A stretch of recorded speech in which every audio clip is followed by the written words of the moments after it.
Good morning, everyone. Welcome to our Thursday assembly. Sometimes in my job I have to visit people who are going through a tough time. Maybe they're ill, or maybe someone they love has died and they need some comfort and help, perhaps in arranging the funeral. If the person's not too far away, I prefer to walk round to see them.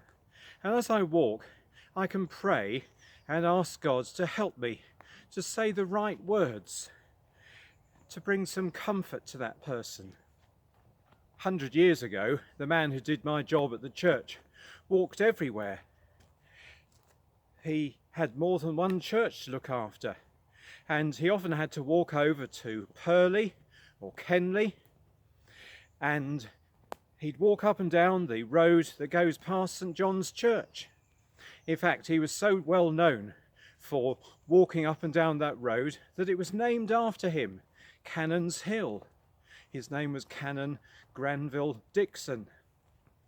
And I believe that the person before him used to ride a horse round Coulsdon to do his visits. Sometimes, in fact, quite often, as I'm walking around the neighbourhood, I'll see somebody I know and we'll stop for a chat. One time I was in one of our shops and the lady who runs the shop told me that her mother was very ill, and so I said that we would pray for her in the church. She was so pleased to know that someone was going to pray for her mother. Sometimes I'll go into a shop and ask people to put up a poster about what's happening in the church, and we can have a chat about how things are going. Jesus walked everywhere, up and down Galilee and Judea, miles and miles. He didn't ride a donkey, except that one time on Palm Sunday. He didn't have a horse. Only Roman soldiers had horses. He had no choice but to walk. And as he walked, he would talk with his disciples. He'd talk about the cost of following him. It's a hard path to follow, he said, if you want to follow me. One time the disciples asked him who was the most important among them. But Jesus said, no, it's not a case of being important. If you want to be great, then you must learn to serve other people. And as they walked up and down the country, Jesus would tell his disciples about the kingdom of God. Often as he walked along, he'd come across people who were in need, beggars by the roadside. There was one man called Bartimaeus who was blind, and as he heard that Jesus was coming past, he called out, "Jesus, Son of David, have mercy on me." The people told him to shut up, but Jesus heard him, went over to him and healed him. On another occasion, Jesus was walking in a crowd when a woman came up to him and touched the hem of his cloak because she had a terrible disease she wanted to be healed from. Jesus immediately stopped and told her that she would be well. On another occasion, Jesus, as he was walking, came across a funeral procession. People were crying. A woman had lost her only son, and his body was being carried to the burial ground. But Jesus went over and touched the man's coffin, and immediately he sat up and started talking. Sometimes Jesus had to walk through hostile areas.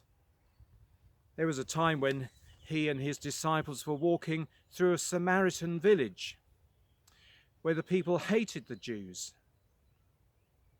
And the people told Jesus and his disciples to go away. James and John, two brothers, said to Jesus, "Shall we call down curses from heaven to destroy the village?" But Jesus said no. My favourite story about Jesus on a walk is where he appeared to 2 disciples on the day of the resurrection. The 2 of them were walking from Jerusalem to the village where they lived, about 7 miles away.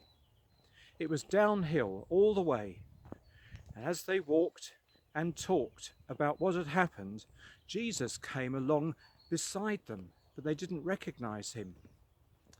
Let's watch a short video about the story. That same day, 2 of Jesus' followers were walking to a village called Emmaus and talking about everything that had happened with Jesus. As they were talking, Jesus suddenly came and walked with them. Oh, hello. But God kept them from recognizing Jesus.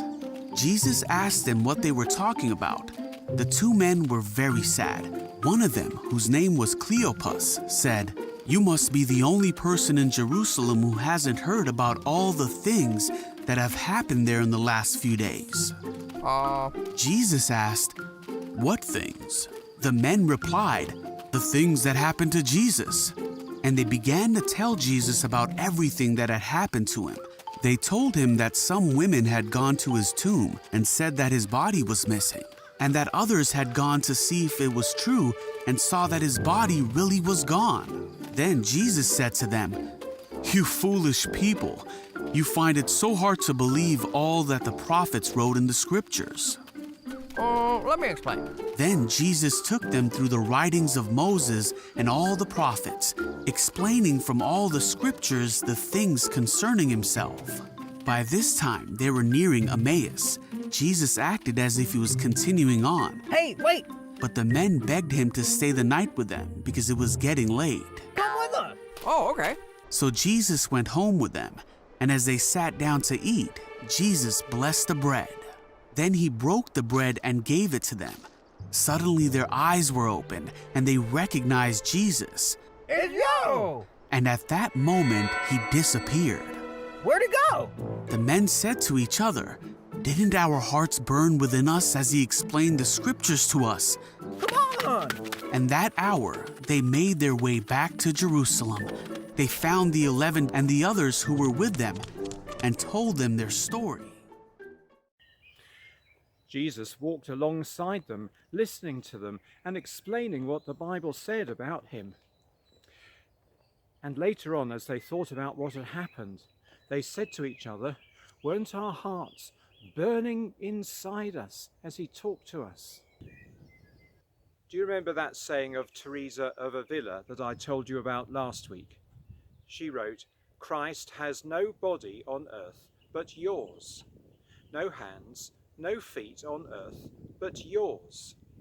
You are the feet with which he walks to do good. Yours are the hands, yours are the feet, yours are the eyes, you are his body. Christ has no body on earth but yours." So we can be Jesus' feet.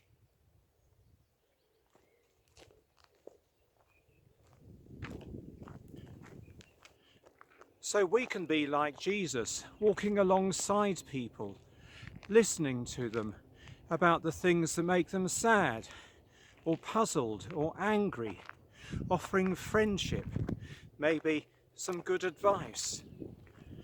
Or sometimes we might need to go out and visit someone. Maybe you know someone who is a bit sad or lonely. You could make a card and drop it round to them. I'm sure they'd like that. When I'm out for a walk, I find it's a good time to pray. So we can pray now as you join me in my walk on Farthing Down. Our Father in heaven, hallowed be your name.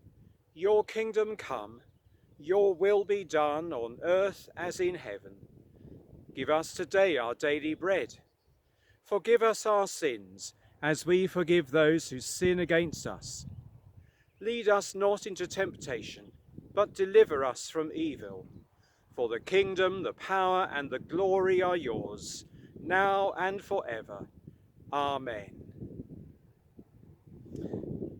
Have a really good day, and when the weather's nice, come up here for a walk on Farthing Down. There's plenty to see.